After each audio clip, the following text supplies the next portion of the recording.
Tudo bem, alunos? Legal? Hoje é terça-feira, aí eu resolvi preparar para vocês um vídeo falando sobre a história. Tudo bem?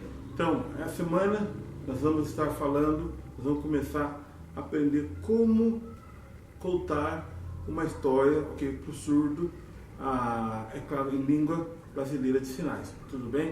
Então, eu vou passar para vocês algumas ideias, ok?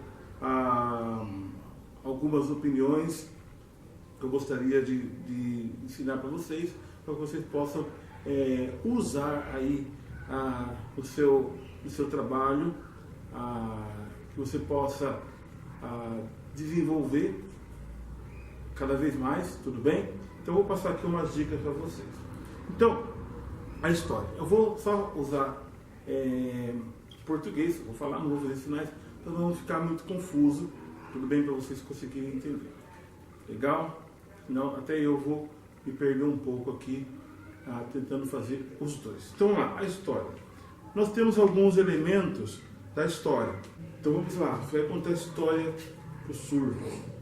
Né? Uma coisa que seria já importante, uma coisa que já é importante você entender quando você vai narrar uma história para os surdos, que a maior parte das histórias elas foram escritas para os ouvintes.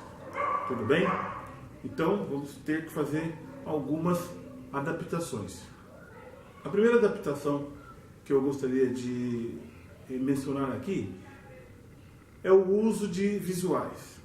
Né? Pode usar bastante visuais, e um professor, um bom contador de história, vai usar bastante a inflexão da voz, movimentos, gestos, as expressões que nós já aprendemos sobre a expressão facial, a expressão visual, a expressão corporal, certo? E também vamos falar um pouco sobre os espaços. Então você vai montar toda a parte, vamos dizer assim, de imaginação, né? Imaginativa da história. Então você vai transportar o seu aluno ou a pessoa a quem você está contando aquela história para aquele mundo que você quer levar aquela pessoa. Ou seja, um mundo real ou um mundo da fantasia, né? Então a história, o conto, o caos, nós temos aí a anedota, a piada, seja qual for o que você vai usar, né? Qual forma de literatura que você for usar, seja ela uma literatura bem realista mesmo, ou algo baseado na ficção. Então, o trabalho do tradutor, do intérprete, é esse trabalho, principalmente o trabalho do intérprete, é fazer com que as pessoas, eu costumo dizer para os meus alunos, que as pessoas viajem, né, e façam aquela viagem na maionese, e vão, né, e deixa a mente, deixa a imaginação voar, e você entender. O poeta, então eu falo assim, o poeta, tem a poesia, né, esse é o sinal, então, o poeta, a poesia, eu costumo falar assim que eles são malucos, né? Eles são malucos, eles podem falar, eles podem vivenciar o que eles querem, certo? Em alemão tem uma música que diz assim, Die Gedanken sind frei, né? Die Gedanken sind frei. O pensamento, ele é livre. Então você pode deixar com que o pensamento voe, né? Que ele realmente crie asas e voe até aonde você quiser levar as pessoas que estão aí sendo ministradas, sendo trabalhadas. Então, nós temos aqui no nosso...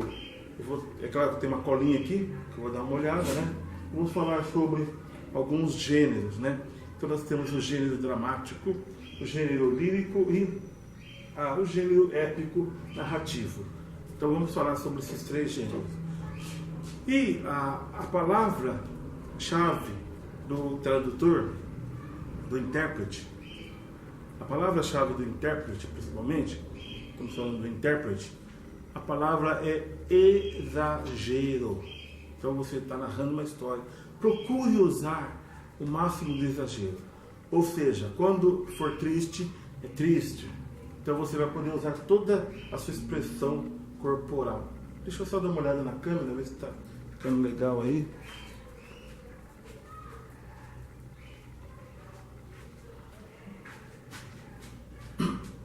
Então você vai usar toda a sua expressão corporal. Está triste, cansado, né? Preocupado, né? Você está alegre, feliz, satisfeito. Então você vai trabalhando com os exageros, tudo bem? Então, em língua brasileira de sinais você tem trabalhar, né? Então como é que eu posso exagerar? Como é dizer muito trabalho? Então tem trabalho, entende? Vamos usar a própria expressão, trabalhar. Então a ênfase que você vai dar no sinal, a ênfase carregada, pesada no sinal, é que vai ajudar você aí nessa intensificação, né, da ação, da ideia. Então vamos dar um exemplo. Demorar. Então, você vai demorar. Mas você pode demorar. Aí ficou muito rápido. Mas ao mesmo tempo você pode. O próprio fato de demorar. Contando né? Um demorou. Então você está aí. Lembrando que é você que vai dar o peso, é você que vai dar o tom da história, né? Como que se desenvolveu aquela história.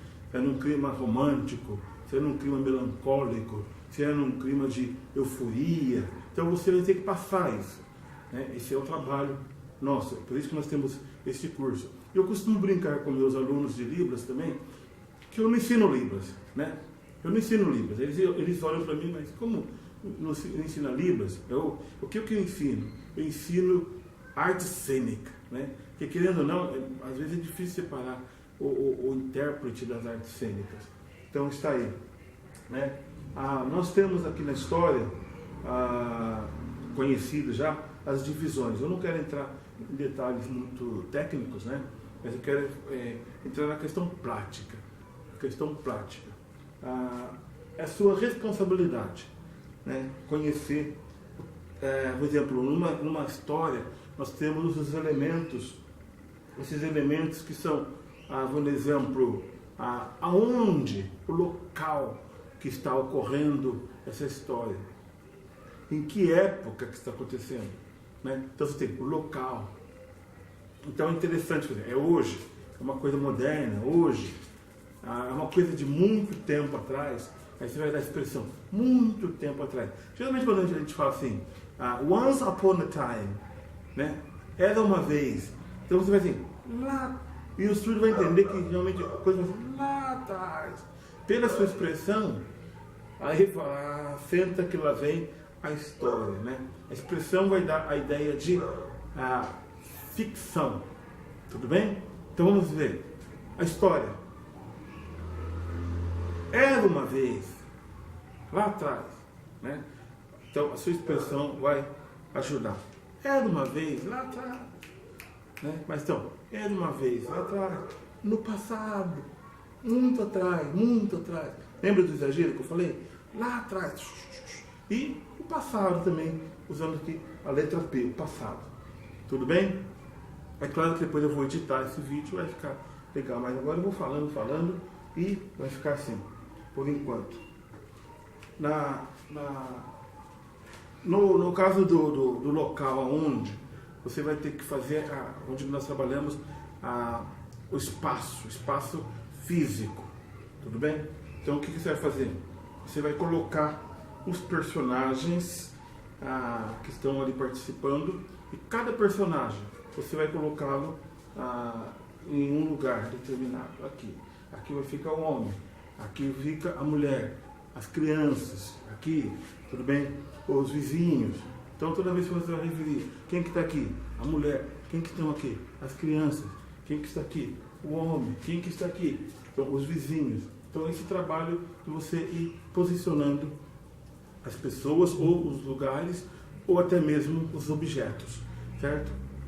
Então se você vai montar uma casa, você vai fazer a casa, aqui é o quarto, né, o banheiro, aqui é a cozinha, aqui é a sala de televisão, aqui vai ser...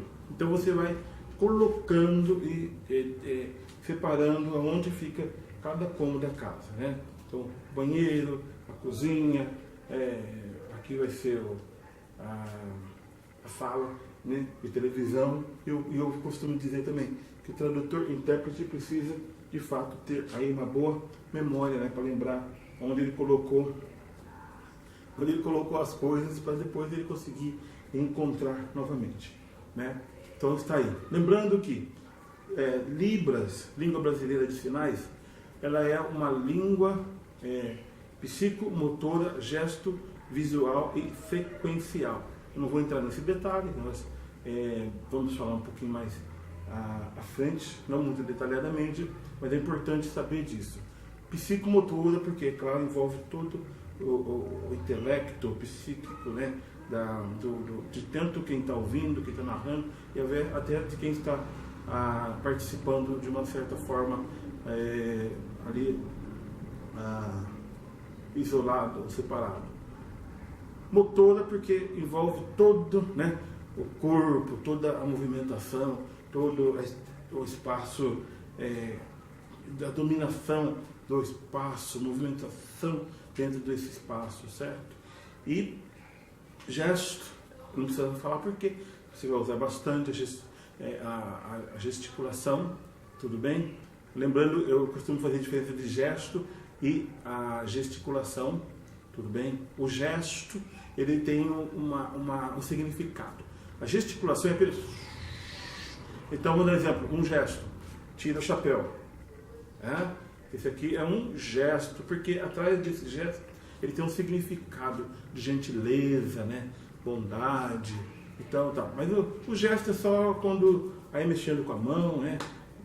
Faz assim e assim, né? Assevera, eu digo, garanto, né? Proponho. Eu vejo que esse gesto não tem significado nenhum, tudo bem? Então vamos lá. O intérprete, ele tem que tomar muito cuidado, inclusive na questão, qual que é o gesto que você vai usar.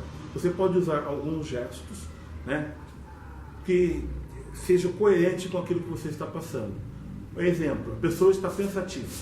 Como é que um gesto de uma pessoa que está pensativa? Você pode usar este gesto. Pode coçar o seu queixo, a sua barba, para quem tem barba, né? Alguém que está apreensivo, está preocupado, você pode andar de um lado para o outro e dominar esse espaço aqui, ele é seu. Então, explorar o espaço, tudo bem? Inclusive, eu costumo dizer para os meus alunos o seguinte: não fique fazendo assim, né? Todo o tempo. Então, você pode ir para frente, você pode ir para trás, você pode traçar uma linha, num quadrado aqui. Então, você tem aqui 1, 2, 3 e 4, né? Então, você vai movimentando dentro desse espaço aqui, certo? Legal. Então, nós fomos do local, o espaço, né? O local onde você coloca. Vamos falar dos personagens, onde você coloca esses personagens e como eles se dirigem um ao outro, né? Então, se você estiver aqui, o vizinho, né? Lembra eu coloquei aqui o vizinho? O vizinho está olhando para quem? O vizinho está olhando para a mulher, tá? Tudo bem? E o homem está aqui, o homem está falando com as crianças, tudo bem? E as crianças estão aqui, elas estão olhando para a mulher. Então, nesse movimento, esse movimento é que vai dar a ideia de quem está se relacionando com quem, tudo bem? Isso na língua de sinais também. Um bom narrador de história, né, vai fazer esse posicionamento, certo? Então acho interessante que lá em Curitiba tem o Mário Rainal, não sei se ele vai chegar até ele esse vídeo, mas assim, ele era um rapaz que onde você visse um grupo de pessoas, uma aglomeração de pessoas, lá ele estava lá, né? Porque o jeito, né, ele contava história, ele fazia gesto, ele usava bastante sonoplastia. E as pessoas ficavam vidradas, né, na forma dele narrar, na forma dele contar as suas piadas, a sua história. Eu não estou falando de línguas, de sinais, estou falando em português mesmo, né? Então a pessoa acaba atraindo. Pessoal, nós vamos continuar mais para frente a gravar essas histórias, né? A gravar como você conta uma história para o surdo, tudo bem? Então aguarde aí que depois nós vamos continuar. Obrigado por você estar acompanhando aí esta série de estudos, tudo bem? Então um abração, até!